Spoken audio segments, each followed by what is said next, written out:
আজকে আমি চলে এসেছি ফুলের রাজ্য গদখালি পানি ছাড়াতে। দেন এখানে আজকে কি করি এবং কোন জায়গায় ঘুরি সব কিছু থাকছে আজকের এই ভিডিও। তো প্রথমে আসা মাত্র নৌকা দেখে চলে গেলাম নৌকা ওঠার জন্য।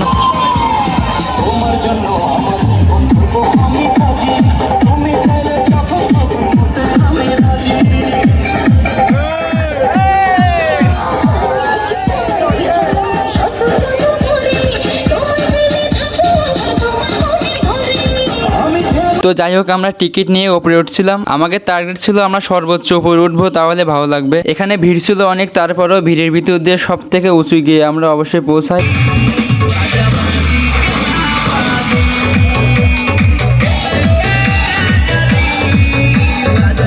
গরমের ভিতরে হাঁটাহাঁটি করে অনেক কষ্ট হয়ে যায়। দেন আমরা ভাবলাম যে ঠান্ডা শরবত খাওয়া যাক, সেজন্য চলে আসলাম ঠান্ডা শরবতের দোকানে। আর আজকে এত পরিমাণ গরম পড়ছে, আসলে বলা বাইরে ঘেমে পুরাই শেষ। তো যাই হোক, অবশেষে কিন্তু মামা শরবত বানিয়ে দিল এবং এই গরমের ভিতরে কিন্তু শরবতটা খেয়ে অনেক ভালো লাগলো। খাওয়া দাওয়া শেষ করে আমরা পার্কে ঢোকার জন্য টিকিট নিয়ে পার্কের ভিতরে প্রবেশ করলাম। আর আজকে ঈদের 4-5 দিন পরেও যে এর ভিতরে এত পরিমাণ ভিড়, আসলে বলার বাইরে। এত যদি জানতাম ভিড় হবে তাহলে আজকে আসতাম। বিকাল টাইমে যাওয়ার কারণে এর ভিতরে একটি বেশি ভিড় ছিল। তো যাই হোক, আজকে আমরা ঘোরাঘুরি করবো যতই ভিড় থাকুক না কেন। তো আসা মাত্র পার্কের ভিতরে কিন্তু প্রবেশ পথটা ছিল অনেক সুন্দর, ফুল গাছ দিয়ে চারিপাশ দিয়ে মোড়ানো, এমনকি ওপরেও। এর ভিতর দিয়ে হাঁটতে কিন্তু অনেক ভালো লাগে। দেন ক্যামেরাটা আমি নিয়ে একটু ভাবসাব নিচ্ছিলাম, এত সুন্দর একটু জায়গায় আছে আর ভাবসাব নিব না এটা তো কোনো কথাই নাই। চারিপাশে শুধু ওয়াও থাক, আর না হয় বললাম না। তো আমরা যারা একসাথে গেছিলাম আমরা সবাই মিলে একটু ভিডিও করলাম এবং চারিপাশটা ঘুরে ঘুরে দেখছিলাম এবং সুন্দর একটা মুহূর্ত পার করলাম।